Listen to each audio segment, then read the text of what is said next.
All right. It is Big Friday. It's good to talk to everyone. This has been a whirlwind week, so I thought I would start out today's live stream as people are coming into the channel and coming into the chat, just talking a little bit about the behind the scenes of publishing and then launching the new book, which is, if you haven't heard about it, although if you're here, I'm sure you've seen me talking about it incessantly this week. It's America's Cultural Revolution: How the Radical Left Conquered Everything. It debuted this week as the #1 national bestseller on Amazon. We've been doing just insane levels of promotion, and I mean, I feel like I'm at the end of a marathon week, having just done media a couple times this week from literally 5 a.m. So getting up at 4:30, getting on the phone, getting on TV, getting on live streams and podcasts. All the way through the Fox News at Night show, which is an 11:30 p.m. Eastern time show, 8:30 kind of hit our time. And it's just been wall-to-wall and very exciting. And so it's kind of interesting. I'll maybe talk a little bit about just how the PR works, because that's something that I've heard from a number of you are quite interested in. Hey, how does the PR work for a book? How does the rollout work? And what we did for the book that really, the evidence is in. It drove it up the charts to the #1 spot over the course of 3 days, and then it's been in the kind of top 10 fiction, top 10 nonfiction, top 5 nonfiction new releases ever since. We started with Mark Levin, and the publisher, and then some of the publicists that have been working on this. They said that Mark Levin's Sunday night show is the #1 bookseller for conservatives. He's got an audience that reads. They devour all of the books that he recommends, and he was very kind and very thoughtful in having me on, asking me a ton of questions, and then really making actually the hard pitch for the book. I was surprised. If you watch the clip, he says, go to Amazon, buy this book right now. It's a great book. He's just unbelievable, and that was the foundation of the launch. And just that appearance actually rocketed it up all the way to the top of the charts. Monday, we wanted to do a kind of exclusive online right event where we had some of the great dissident right and pseudonymous voices on Twitter and other platforms talking about the book. We sent them advanced copies, and oftentimes advanced PDF copies, because they're anonymous. They don't want us to have a mailing address for obvious reasons. So they started talking about the book. They started tweeting reviews and photographs of the book.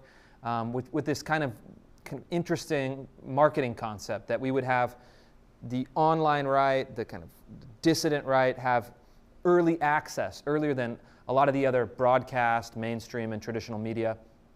And we culminated that day with this really great 2-hour Twitter space hosted by Mark Granza and I Am 1776 magazine, a number of great people on that feed, and I'll actually be publishing that on Substack tomorrow. So if you're a Substack subscriber, you'll get the full audio with some highlights from the transcript. And that was, in some ways, with kind of caveats, my favorite conversation launching the book. I thought there was just great energy, great questions, great discussion.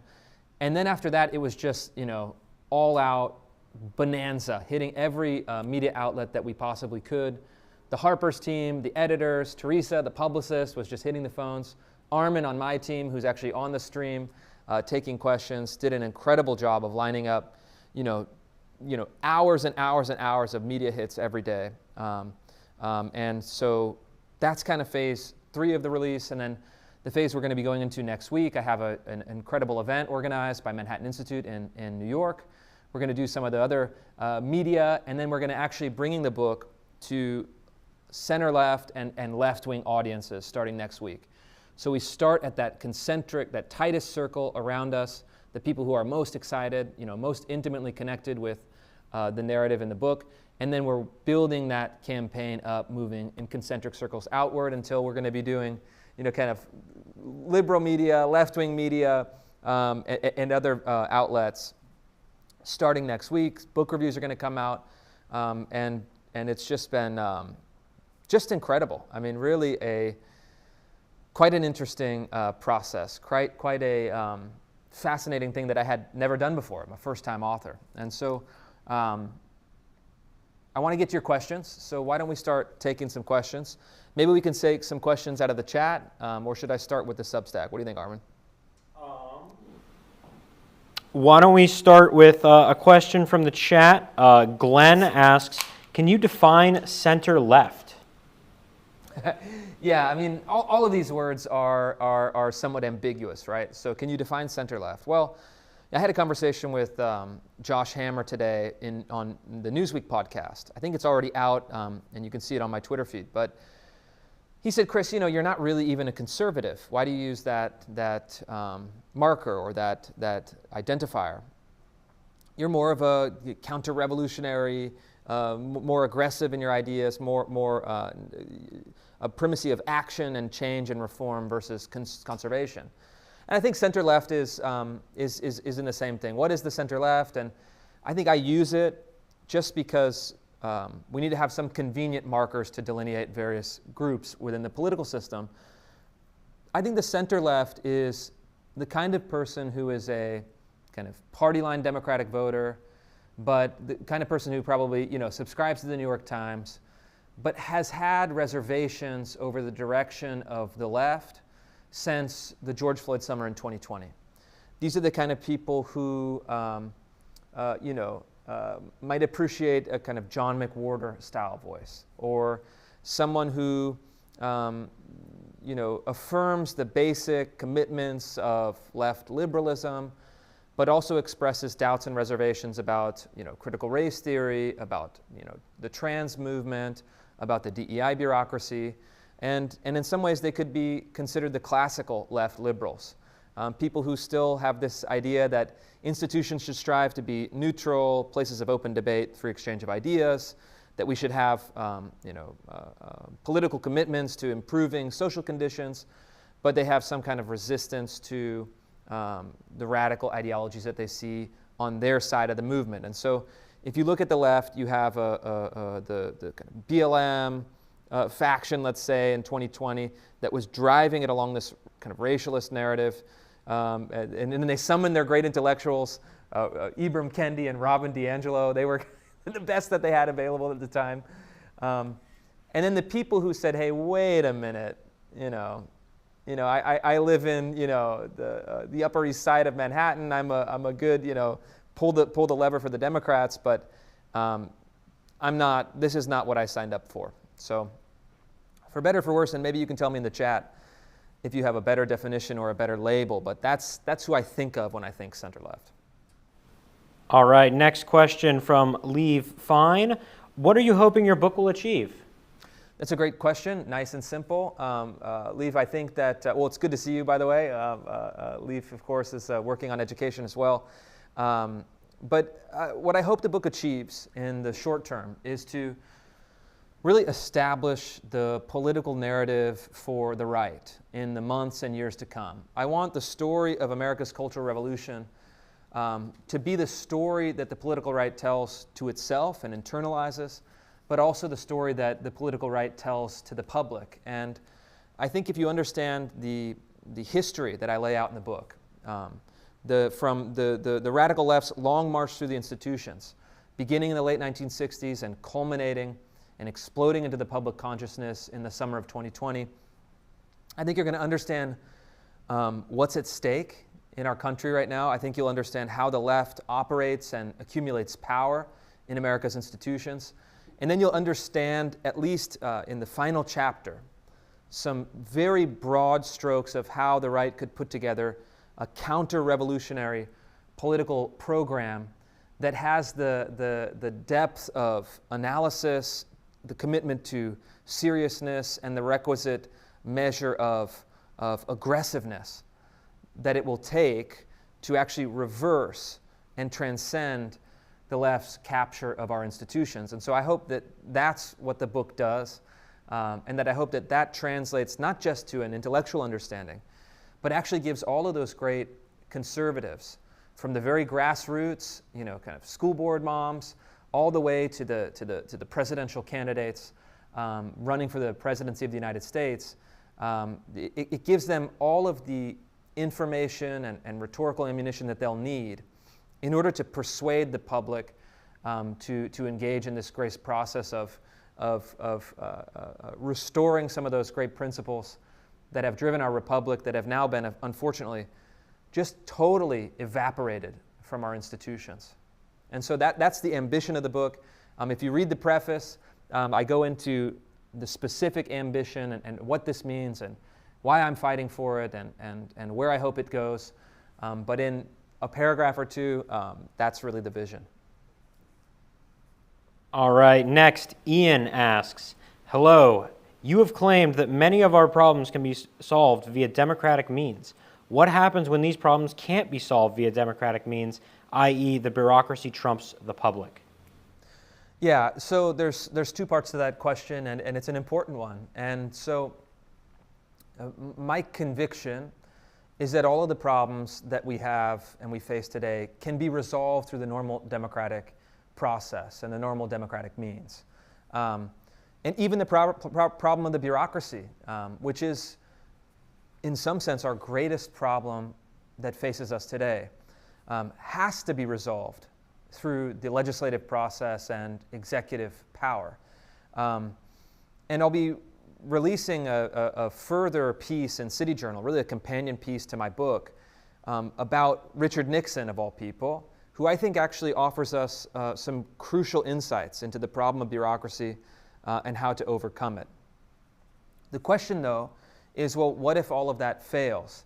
And my answer to that, if the campaign to reform the bureaucracy through democratic means fails, we are in a very precarious position. We are in a position where the Constitution, provided that we win the legislature, with the kind of legislative majorities, we win the presidency, we pass legislation through, and if it still doesn't work, if the legislation essentially instructs the bureaucracy to do one thing and the bureaucracy does not comply, we're in a constitutional crisis. And then the normal modes and methods of democratic decision-making become distorted, and we enter very dangerous territory. But I think we shouldn't get too caught up in that yet. There is so much more we can do in the meantime, and that I think it is probably counterproductive and might plunge us into a kind of pessimism if we indulge that potential scenario in too much detail. All right. This next one is a little bit spicier, coming from Franklin. A lot of conservatives put out books. How will this one be different in countering anti-whiteism? Okay, this is the big question. Okay, we had this question when I talked with Orrin McIntyre, and this seems to be a question that many of you are thinking about. And the criticism that I've gotten from certain elements of the right on the campaign that I ran against critical race theory is that I called it critical race theory, I called it a racialist ideology, but I didn't specify that at its core, in the words of these critics, it is anti-white or anti-whiteism. And so, I mean, first and foremost, if you've read any of my reporting, there are the group that is targeted with racial stereotypes, scapegoating, harassment, outright discrimination. Of course, the largest group, the largest number of instances in my reporting are directed at Americans of European descent, so white Americans. It's not exclusively true. Of course, as we've seen in the Harvard case, it's also directed in a very extreme way institutionally towards Asian Americans who have been incredibly successful along a range of accomplishments in the United States. But let's just say, for the sake of argument, we'll leave that aside. Why do you not say rhetorically that it is anti-white? That's like I guess it's a taboo. I don't treat it as a taboo, but I don't use that rhetoric because I don't think it's effective. And the reason I don't think it's effective is that then you enter the dialectic and the frame and then the rhetorical universe that is already established by the left. And they've been building that frame for decades. It's worked to achieve their political objectives.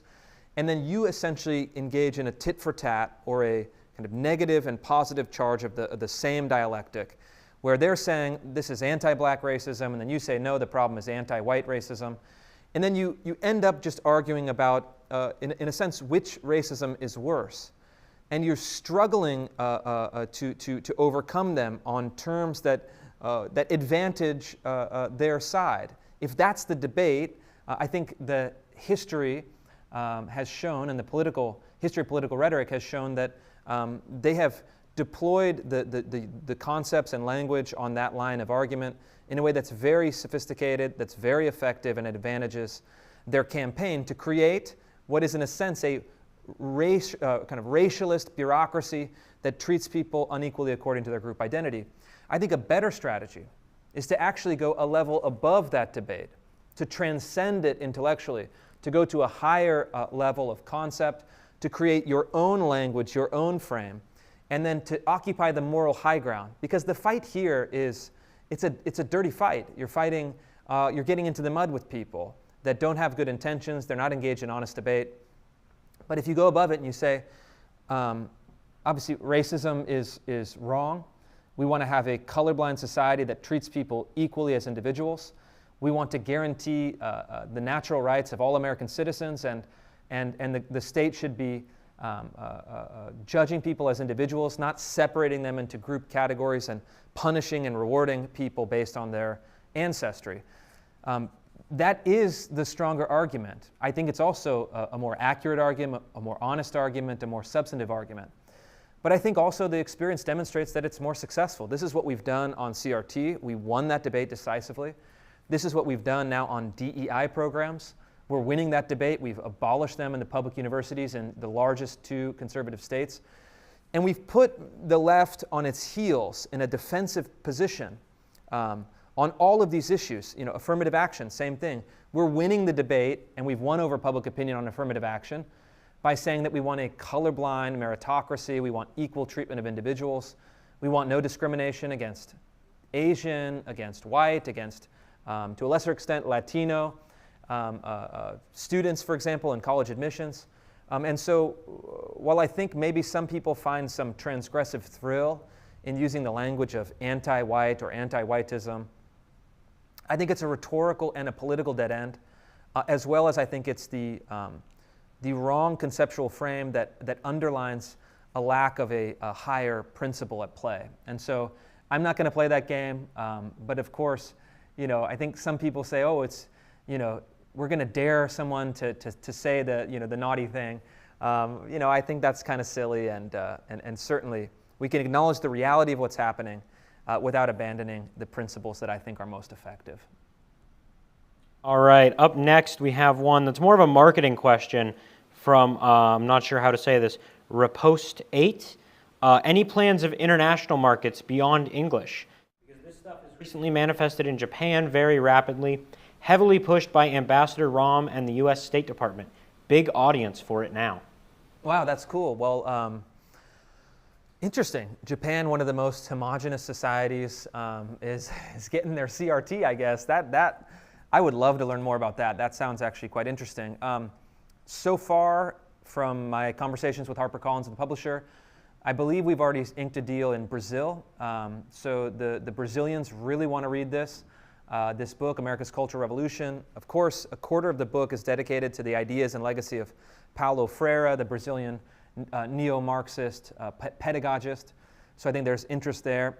And then there's also interest, and I have some Brazilian colleagues that I've worked with, for example, in the Brazilian parents movement, the school without party movement, trying to get political indoctrination out of schools. So I'm very excited. And even in the kind of Bolsonaro inner circle, there are whispers that they want a translation of the book to learn about what's happening in the United States. So I think we're starting there. I don't know. I've never published a book. I don't know what kind of timeline translations are on, but I certainly have an interest in getting it translated and published as widely as possible. But launching it at number 1, we're going to try to keep it in the top 20 as long as we can. We're going to try to get it into the hands of all of the leading conservative political figures in the United States. And then maybe from there we'll conquer some other territories outside of the U.S. All right, so we have a few repeat questioners in the chat. Would you want me to just kind of keep going in order if it's a repeat, or let people get their first question in first? Let's go to some firsts, and then if we have time at the end, we'll go. All right. Let me get a new person in here then. So how about, Oh, hold on, chat's scrolling really quick for me here. How does this book relate to your work at New College? DShort440 YouTuber asks. So how does the book relate to the work at New College? Yeah, how does the book relate to the work at New College? So, I mean, New College is not in the book. I don't address the work that I'm doing there. But for those of you who are new to this or don't know what the reference is, earlier this year, I believe in January, Governor DeSantis appointed me and a number of other conservative reformers to the Board of Trustees at the New College of Florida. This is Florida's smallest public university. It was the worst performing public university in Florida. They had major problems, and really what had happened, according to everyone, including the university's own consultants, is that it had become a left-wing ideological echo chamber that failed to recruit students, failed to graduate students, and then failed to help students find employment after graduation. Really quite a dismal performance for many years. And so we were tasked with this incredible project of recapturing this institution,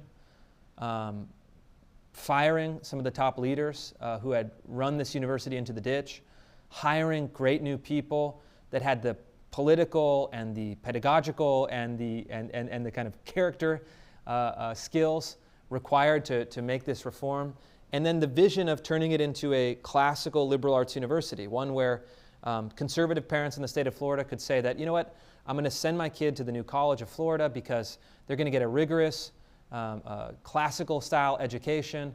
They're going to be protected against total ideological imbalance. They're going to hear all sides of the argument. They're going to be supported in the robust and open debate. And then we're all going towards that pursuit of the true, the good, and the beautiful, those transcendentals, the highest values or virtues. And so what's actually kind of interesting, though, saying, well, what's the relation between that project and the book project? I wrote the book and finished the book before I was appointed to this board. And so I had submitted the draft to the publisher. It takes a long time to go through that final process. And so the last chapter of the book is called Toward the Counter-Revolution to Come. And I outline in broad strokes how conservatives can reverse the long march, recapture the institutions, and reorient them towards our values, the things that we hold dear, the principles that we want to advance, and really the principles that the public in a state like Florida wants to see reflected in their public institutions. And so when I got the call, it says, hey, Chris, the governor wants you to do this ambitious recapture problem. I said, well, I mean, I'm honored. This is really an incredible opportunity. I'm highly interested, but I need really one commitment.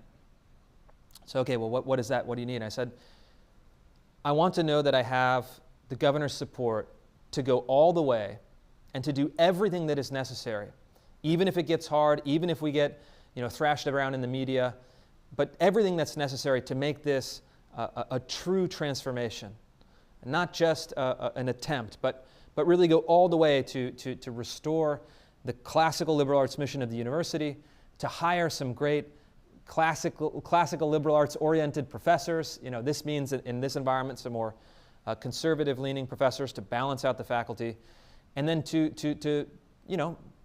kind of let the heads roll, so to speak, to distribute the pink slips that need to get distributed for people who are running this university into the ditch. And the word came back, we're ready.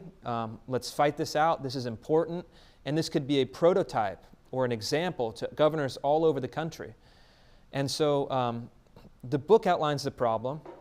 The last chapter suggests a solution. And then now we have an opportunity to actually put into practice some of those ideas that I was exploring intellectually. And so it's been an incredible success. And I think, I talked to a lot of people when I first got appointed. And I called, I had never served on a board before. And so I called a lot of venture capitalists that I know. These are guys that have been on the boards of unicorns, multi-billion-dollar companies, the best people in this business. And I talked to 4 or 5 people, say, hey, you've served on boards, you've done this for a long time. What do I need to be thinking about? What's the most important thing, for me to be doing as a board member? And they said, Chris, a couple of these said almost verbatim the same thing. I've served on, dozens of boards. I've done this for 30 years. 95% or 99% of the job of the board member is doing all the work early and picking the right CEO. In the university case, the right president. And then your job is to help that president succeed, to bring your unique skills, talents, relationships, networks, to help the university in its mission, and then to provide a feedback mechanism and a sounding board, and then, as necessary, support and criticism to the leader that you choose. But the fundamental thing is choosing the right person. And I can say without hesitation that we knocked it out of the park with our selection as president. We picked Richard Corcoran, who was the education commissioner for Ron DeSantis. Prior to that, he was the Speaker of the Florida House. He's an attorney. He's been passionate about education and classical education in particular for many years. And he's just the right man for the job. He developed a reputation as a kind of bare-knuckled fighter in Tallahassee. And this job is not for the faint of heart, doing this kind of transformation and recapture. And he's brought skills, strengths, sensitivity, management, leadership. And in just the first 6 months of his tenure, he put the college on its best financial footing in its entire history. He's recruited the largest incoming class of students in the college's entire history. He's led the process of self-selection out for some of the most ideological professors that don't agree with the classical liberal arts, that don't want to have faculty balance, that don't want to have trustees that act in the best interest of the public. And many of those people self-selected out, which is quite nice. And now he's recruiting these all-star professors from places like, with PhDs from Stanford and Harvard and other elite institutions that are committed to the mission. He's also improved, at least the beginning stages of improving more or less every building on campus. This was a crumbling campus prior to him coming in. And he's done it against great headwinds with the media, with some of the more extreme faculty, and then, of course, with some of the very left-wing activist students. This campus was known as the social justice ghetto of the Florida public university system, with the most aggressive activists. And so it's just been phenomenal. And I think to understand really what is at stake, I'm so grateful that I had written the book and done all the research for the book prior to serving. All right, so before we jump into another question here, I do want to get to one follow-up from Leave. She wants you to talk about what happened in Temecula this past week. I don't know if you had a chance to catch it because you've been so busy with the book press, but I can fill you in if you need. Sure, yeah, I think I know this basic story. Correct me if I'm wrong, but I think the Temecula local school board, which has been in a CRT, no CRT fight for a long time, gender theory, no gender theory fight for a long time, I believe that they voted to have no gender theory, or they voted against something lionizing Harvey Milk. Yeah, they rejected the state LGBT curriculum that had a lot about Harvey Milk in it, and then Newsom issued a $1.5 million fine in response. Wow, and so. Well, I mean, this is something that really just goes to the heart of the left-wing critique of Governor DeSantis, is that he's using the state curriculum and changing the state curriculum to advance his vision, and that's bad. But strangely, those same people are kind of silent on this story, huh, Armin? Yeah, those same people who advance that critique are certainly not holding Gavin Newsom to the same standard, to the point where he is overriding the local school districts, punishing them with the $1.5 million fine. However, at the same time, I'd have to look into the specifics, but it is possible that, look, the state curriculum is the state curriculum, and you have to meet state standards. That's a requirement under state law. Would I personally prefer a system in which all of the local school districts had total autonomy to set their own curriculum? I would prefer that in an ideal world. That's not the world that we live in. We live in a world where state standards are really driving the curriculum. And so my sympathies are for the Temecula school board leaders that are fighting this fight. I hope they can persuade the governor to relent. But this is the danger of the centralized control over the curriculum. And we should at least be honest about that. And in an ideal world, we would have a bit more delegation. I would certainly support any legislation to that end. But for the time being, these are the curriculum fights that we have. And that's apparently not going great in California. All right, let's do a couple quick rapid-fire ones. This is from Dennis SLC. He wants to know, what can supporters from red states do to contribute? Utah seems to be working fine, but I want to engage. Utah is a very confusing state to me. I'm not sure that Utah is doing fine. The governor of Utah is kind of a bewildering person. I think that he's fond of using his gender pronouns, which I just find so out of step for a red state governor. He kind of seems to live in maybe a 1999 world where these are all just minor disagreements, and if we had just enough civility, we would all agree, because at heart we all agree. I think Utah is a state where I kind of bewildered by it. They need to go harder, and I think that they have a big conservative majority as far as the population, but that doesn't seem to translate all the time into good legislation. And so I love the state of Utah. I mean, it's one of the most beautiful states. I've always had a great time whenever I've been in Utah. Just wonderful people, very kind people. And maybe it's a case of people being even too kind and too polite, unwilling to actually just say, we're going to do this, even though it's a hard choice. So I don't know. That's kind of my own speculation based on my limited experience in Utah. But without a doubt, if you're in Utah and you want to see better legislation, get active. Local school board, city government, county government, state government, governor's office. Get involved. And one thing that people don't realize, they think that, just because you're a state legislator, that you're hard to reach, just email these people, call them, show up at the office hours or the public events that they do. You can get the ear of state legislators much more easily than you'd think. And if you're always there, your friends are always there, you're always kind of whispering into the ear of your legislators and making sure that your voice is heard, you can have a lot of success. And really what you're doing is helping them be strong, helping them feel as if they have your support. And I think that that's one really important way that you can get involved. And a lot of these people are actually really cool people. I mean, there's some politicians that are ridiculous, obviously. But a lot of these people, in my experience, especially at the state level, they're not doing it for the money. They're not getting paid much. And in part-time legislatures, they're really not getting paid much.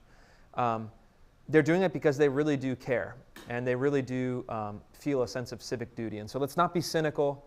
Let's be supportive of our people and make sure they do the right thing. All right, this one's probably another quick one. Is Cody Lem's wondering why you didn't narrate the audiobook. People love hearing the author read their work, and it helps people relate. That's a good question. Yeah, I kind of didn't. They didn't ask me to do it at HarperCollins, and they just sent me I was like, I didn't even think about the audiobook, and then they sent me a sheet of words that I had to enter into their system and pronounce correctly to confirm pronunciation for the narrator, for the audiobook reader. And then I realized, oh wow, okay, I guess they're doing the audiobook. But I'll tell you what, I mean, from a personal, just kind of very personal point of view, I think it's something like you have to work 30 hours of just talk, recording, maybe even more. I mean, it's like a grueling job. It's very difficult. And I've gone now through just 1 week of podcasts and interviews and this live stream and radio appearances, where I'm talking 8 to 10 hours a day, and I'm shot. My voice is shot. My mind is shot. I'm totally fried. And so I was asking of my friend Jason Rance, who's a radio host here in the Seattle area. Earlier this week, I said, dude, I'm just gassed. I'm completely wiped out. How do you guys, the radio guys, how do you do this every day for a 3-hour show? I mean, it's just unbelievable. So my hat is off to the narrator of America's Cultural Revolution. I think he did an excellent job. I love his voice and his reading of the book. And I'm grateful to him personally so that I did not have to read the audiobook because I'm a print guy. I love the printed word. That's how I love to read books and to engage with books. So I hope, Cody maybe I think was the name. I hope you like the reader if you've listened to the audiobook. And maybe if you pester me enough, maybe I'll do the next one. I'll do my own read. I'll have to talk to my publisher. Yeah. All right. I'm not seeing a ton more questions here in the live chat. I just put a call in to get a few more before we go to the so why don't we Substack switch ones. to the Substack for a second and see what else comes in. But Yeah, go ahead. Let's start with the first Substack question. Great. First one is, Chris, congratulations. Thank you for your work. What is your opinion on the Civil Rights Act, specifically the disparate impact theory? Then she talks about Caldwell's idea of a second constitution, one that supersedes the original and is based on social justice and civil rights law. Even if we get rid of things like DEI, CRT, affirmative action, etc., I believe that the core issue still remains within the Civil Rights Act as detailed by Caldwell. Also got this question actually quite a bit today in other podcasts and radio appearances, as well as an interview the other day with Orrin McIntyre. And so there seems to be a lot of interest in this question. And I think it really gets to the heart of some of these issues. And one thing I'm excited about is the book from Richard Hanania that's coming out. I believe it's called The Origins of Woke. That was one title in an early draft that I read. Maybe it's called something different, but Richard is coming out with this book that really answers that exact question. What is the relationships between some of the kind of woke excess that we see and American civil rights law? And whether it's Caldwell, who's engaging in a bit more historical and theoretical analysis, or Richard, who's engaging in a very detail-oriented, practical, kind of narrative, policy way, I think we have some issues of key concern. And so I'll start where I think we all agree, and then I'll go where I might disagree. And so disparate impact theory. Disparate impact theory is not in the Civil Rights Act of 1964. It became entrenched in by the Supreme Court in the Griggs versus Duke Power Company ruling, and then was actually really boneheadedly incorporated into the 1991 reforms to the Civil Rights Act. So it's actually also not just the Supreme Court precedent, but it's also part of the law, as I understand it, in my reading of the history. And so disparate impact theory is this idea that if there are disparate outcomes between groups, in this case racial groups, the disparate outcomes is kind of de facto or kind of dispositive evidence of racial discrimination. So that if, for example, this now famous case that just came out in recent weeks, New York State had, or New York City had, a test, an aptitude test for teachers.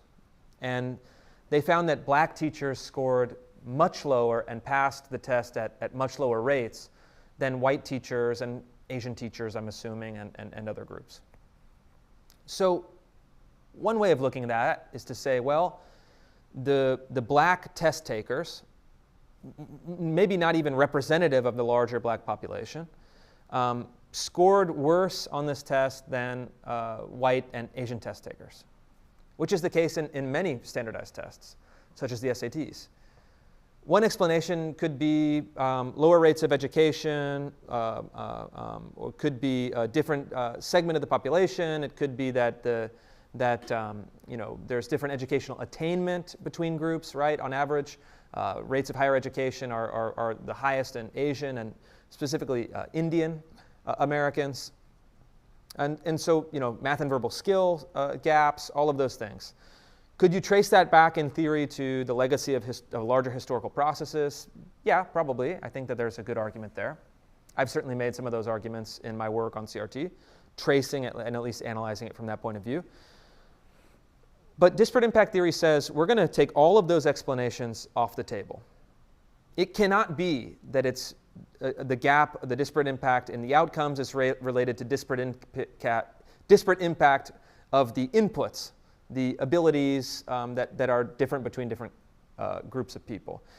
It is the fact that the test, black teacher hopefuls scored lower on the test because the test is racist, and so there was no evidence that it was racist. There was no explanation of the causal mechanism by which it was racist, and yet these teachers, some of them were getting like $2 million in settlements, something like that. Because of course, if groups don't perform exactly equally, it must be racist. I mean, it's so boneheaded, it's so wrong, it's so obviously, false. And of course, where does it stop? There's different outcomes between different white ethnic groups. Well, why do Australian Americans or German Americans or Swedish Americans score much higher than Italian Americans and at the bottom, kind of the Scots-Irish or white Appalachian Americans? Is it because everything is racist against, Scots-Irish? I mean, I don't think so. I think that's a little bit of a stretch. And in the same way, I think it's a stretch here. And so what do we do about that? We have to overturn Griggs versus Duke Power Company. After this great Supreme Court ruling on the Harvard and USC cases, we need to now go after Griggs versus Duke Power and eliminate disparate impact from the Supreme Court precedent. And I actually would like to see it invalidate if this is possible, to get it to invalidate the disparate impact provisions in the 1991 Civil Rights Act. I think that those are unconstitutional because, in my view, it's a violation of the 14th Amendment that guarantees equal treatment under the law as an individual. And if you're using disparate impact theory and providing remedies based on group racial identity because of that provision in the 1991 Civil Rights Act, I think that there's a chance maybe with some smart lawyering to actually get rid of that as well. And so I think that would do a lot of good. The second thing, and I heard an argument today from one of the podcasts, is, isn't the only solution to get rid of the Civil Rights Act altogether? I think that is kind of the wrong and unwise direction for a couple reasons. I mean, first, the very basic practical reason that's not a feasible political program. But second, I think that historically, look, the prior to 1964, there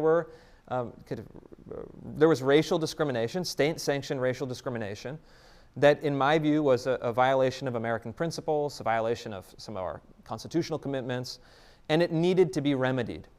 And I think that the Civil Rights Act was the kind of solution that was worked on really in a bipartisan basis at the time. And then the bureaucracy that has grown up around it, and then certain offshoots of it like disparate impact theory, have to be reformed, have to be improved, have to be tightened. And so I think that there are absolutely reforms to the Civil Rights Act. I think that there are reforms to the civil rights bureaucracy that can provide a stronger legal and institutional basis for protecting people's liberties, for protecting people's right to equal treatment, while fundamentally undercutting these facets of superstructure on the Civil Rights Act: DEI, CRT, affirmative action, race-based decision-making in hiring, college admissions, promotions, and then outright racial discrimination in so many institutions. And so I think we need to have a suite of tools for reform. I'm actually going to be publishing a policy paper with Manhattan Institute in the coming weeks that deals with these issues, provides 6 key policy ideas for reforming civil rights law, for tackling some of these deeper questions while retaining the protections of colorblind equality for all Americans. All right, let's do another Substack question. Okay, Substack, all right. Should I go to Tony? Sure. Why don't you read it? I don't have them in front of me. Armin doesn't have it. All right, I'll read it. Tony. Chris, you ignore the role of the powerful patrons of these student radicals. No way could they have taken over the institutions without such sponsors, for instance, the Ford Foundation. Marcuse, whom you cite, was patronized by the top levels of the establishment. That this radical revolution in the U.S. was caused by various individual radicals or constituency groups is an optical illusion. It was no more spontaneous in that sense than Summer of Floyd in 2020. Well, yes and no, right? I mean, obviously, all political movements require patrons.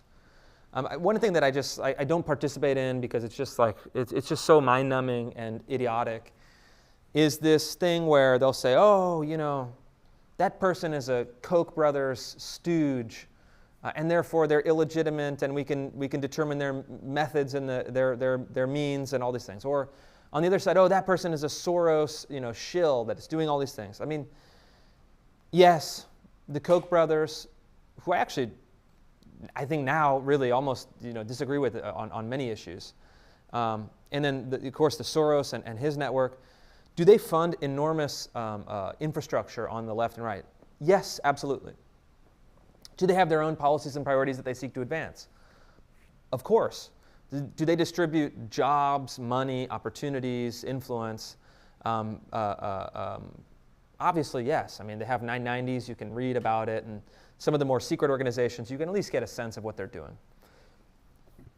But I think that it is a mistake to then attribute in a kind of attribute in a fashion that these are the people that are really pulling the strings, and these are the people that are controlling all the movements, and I think that it underplays the truth of the matter, which is that these political, I mean, look at like the Cato Institute, for example. I think it's a Koch brothers thing. They don't have any influence on the debate in most areas. I mean, they have a huge apparatus. I'm told they have a beautiful building. But I don't think that they're like determining, the course and shaping people's consciousness on the right or certainly on the left.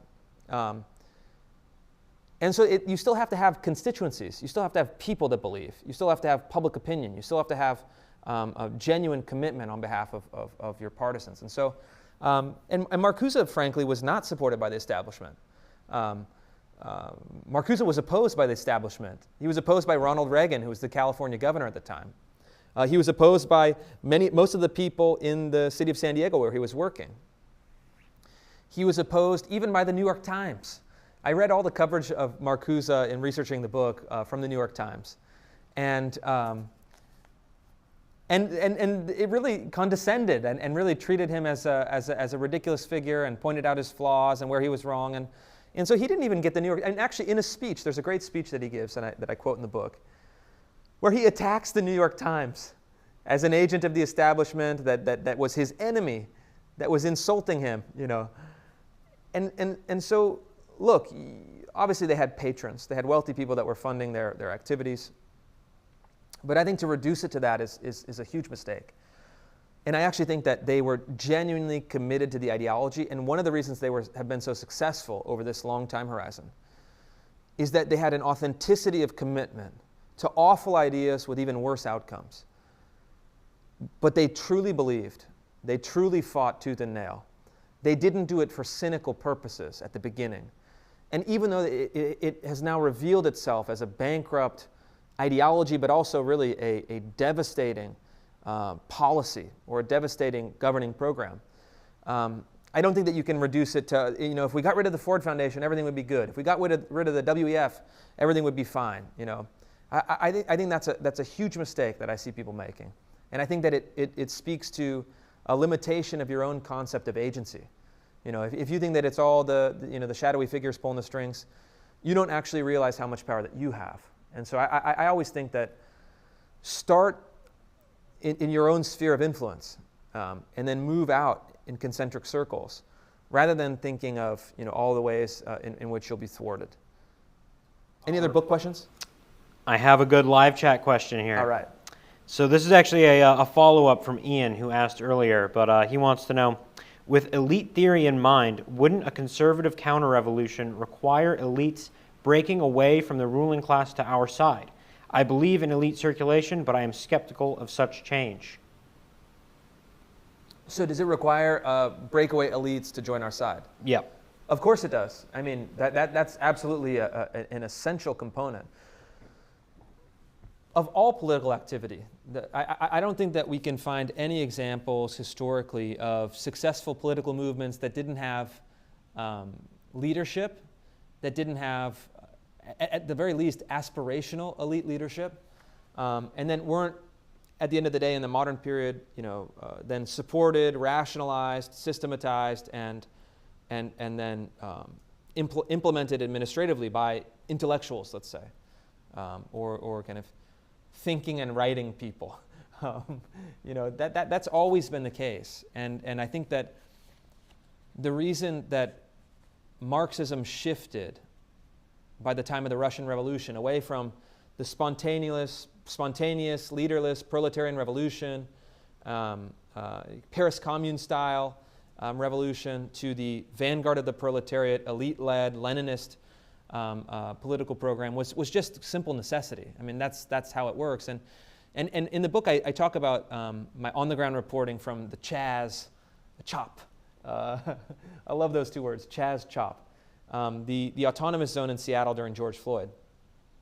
They wanted an anarchist commune that was horizontal and leaderless, And then you listen to in person and oftentimes I was listening to these live streams of their like community meetings where they were trying to decide the direction of the Chaz Chop. And it was like total anarchy. I mean, it was the perfect example of the futility of and really the absurdity of trying to have a totally non-hierarchical, non-classed society.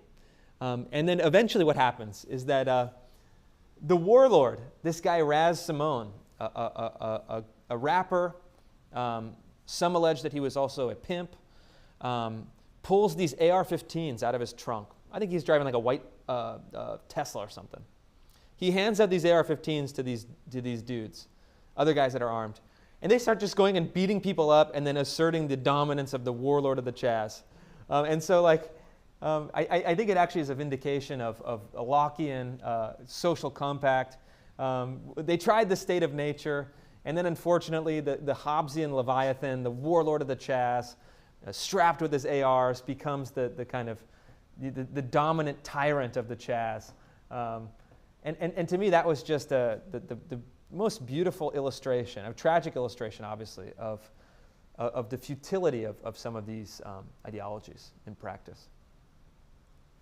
You know, just go off that, I actually have a fun little anecdote. Is I met Raz Simone way back in the day, probably Tell me about Raz. Probably about 9 or 10 years ago, when I was in early high school. My best friend in high school, his older sister played cello in his band, so I went to a few of his concerts. I actually got to meet him backstage long before he became the infamous warlord of Chaz. And what was he like at the time? Exactly how you'd expect. Was he a pimp warlord kind of type? No, but I mean just your typical aspiring rapper type. And there are certainly some conspiracy theories too around his record label in Seattle. It's right on Aurora, if anyone knows where that is. I know where that is, and I know what goes down on Aurora Ave. Certainly some pimping has happened on Aurora. Of course, allegedly in the case of Rav Simone, I don't know for certain, but there were allegations that were then printed in local Seattle press. There were serious accusations of the pimping, but what we do know for sure about the warlord of the Chaz Chop is that in a kind of in a flat society, there will be a strong man that emerges. And so in a sense, it's an argument for a system of rational and prudent and allowing for mobility, of course, but there will be leaders, there will be followers, there will be classes along different strata. I think that's just part of how societies have always worked and in a sense will always work. It's part of human nature. And that's not to say that you're casting aspersions on people that are, let's say, lower on the economic hierarchy, blue-collar workers versus white-collar workers. It requires everything. And I think I was talking earlier today with Nathan Robinson of the Current Affairs magazine, socialist magazine, kind of an interesting, quirky guy. He had a lot to say. He was very animated. But one thing he said, he's like, oh, I don't believe in genius. And I said, what? You don't believe that some people are more talented than others? And he said, no. And I said, well, who's better who has more natural talent for basketball, me or LeBron James? And he said, well, I don't know. I couldn't tell you that. I've never seen you play basketball, which I thought was just unbelievable. And then I thought, oh man, so this is a radical egalitarian position, like a metaphysical position, a position on human nature, I guess, that all talent is by nature equal across all people. And then I started thinking about even the folks here that are working, with me, with Armin, doing the PR, the relationships, and Joe doing the video work, and then Paris doing some of the research, and then some of the producing for the films that we're working on. And thinking that everyone has different talents. And actually it would be a disaster if people had all the same talents. We would be, our society would be completely destroyed. I mean, it wouldn't work at all. And you actually need to have separated talents. You need to have innate difference in talents between individuals. And that's not a sign of anything malevolent or a kind of Nietzschean hierarchy of supermen. I mean, it is just the kind of natural aptitude and chance and how human beings are wired, that we're all good at different things. And anyone who has kids, I don't know if Nathan Robinson has any kids. Doesn't it feel to be kind of a parent, but might be. I don't know. But I should have asked him this. I should have said, hey, are your children are let's say genetically highly correlated with their genes. They're environmentally, you have high correlation. They're in the same household. So parents that have multiple kids, are they all equal in their talents? I think every parent would kind of look at you funny at first and say, what? No, my kids have different interests and talents, and part of the job is to figure out what they are. My oldest son is actually here in the studio. He's reading some books, and he's more math, science, empathy, relationships talented. My other middle child is a bit more of a performer, a talker, a singer. He's a bit more of an extroverted personality. And so imagine treating your kids as if they were identical and interchangeable. And then imagine doing that, scaling it up to the level of an entire society. That's hell to me. And so I think we're going to break there unless we have one small follow-up. We have a super chat I would like to read out. Super chat. You guys told me what the super chat was last time. I didn't know what a super chat was, so thank you, super chat. Yes, $10 from Sergeant Hodel. Sergeant Hodel. He says, is that what that is? What is that? Isn't hodling a Bitcoin thing? Yeah, okay. yeah. So he says, normicons rush to condemn the more eccentric frogs, but it's better to just wave it off with liberal evasion tactics, outlier claim, or pretend it's not happening like inconvenient race and gender crime. Okay, so cool question. So this is a frog question? This is a frog question. What's going on with the frogs? Look, as I understand it, and I'm not involved in all of the esoterica of it, but what I think of as frog, and maybe I'm wrong, correct me, some of the younger guys on my team could correct me, but this is like dissident right Twitter, right? Would you say that that's frog? More or less, I think particularly the people in the BAP sphere. In the BAP sphere, okay. Look, I mean, yes, obviously there are certain things in Bronze Age Pervert's book that I do not agree with, certain ideas and principles and arguments that he advances that are very different than my own. I'm a normicon in some ways, a kind of small L liberal, democracy respecter, as people would say. But look, I mean, I think that there's so much energy in dissident right and pseudonymous Twitter in particular. I really find a lot of energy, a lot of intelligence, a lot of if you wade through some of the junk, a lot of insight into some of these anonymous accounts. And so anonymity is key. We need to have anonymity protected online for exactly this reason. Some of the most engaging voices on the right are actually anonymous. Some of the best commentary. And of the anonymous people that I've actually met in real life, we've developed a rapport of trust and met in real life, talked on the phone, or engaged in kind of more personal and non-anonymous communication. These are very smart guys. They're all guys. With Peachy Keenan being the exception, although now she's a face lord or whatever. Her face is out there. But these are very smart, very competent, very intelligent, very creative people that because of the political culture have to be silenced. And then they play with irony and transgression, not because they believe in a kind of naive way all of the things that they're even saying, but because they want to challenge taboos, they want to challenge restrictions, they want to challenge everyone to think outside of their own kind of limited categories. And so, God bless all of you anonymous posters, really. I mean, let's just say that, because you guys aren't doing it for your ego in some ways. Your face is not out there. You're not doing it for money. You're not getting the big bucks for your posts. I think most of the time, and again, taking out the people who abuse it and do, the kind of, what does Jordan Peterson call it? Demon trolls? The troll demon. Troll demon. There are those people, obviously there are some people that have some real dark and real pessimistic and real nasty content. Again, not a fan. But at its best, a non-Twitter, dissident right Twitter, I think is a source of great creativity. And so I think the question was, well, how do you evade it? Or how is the he said...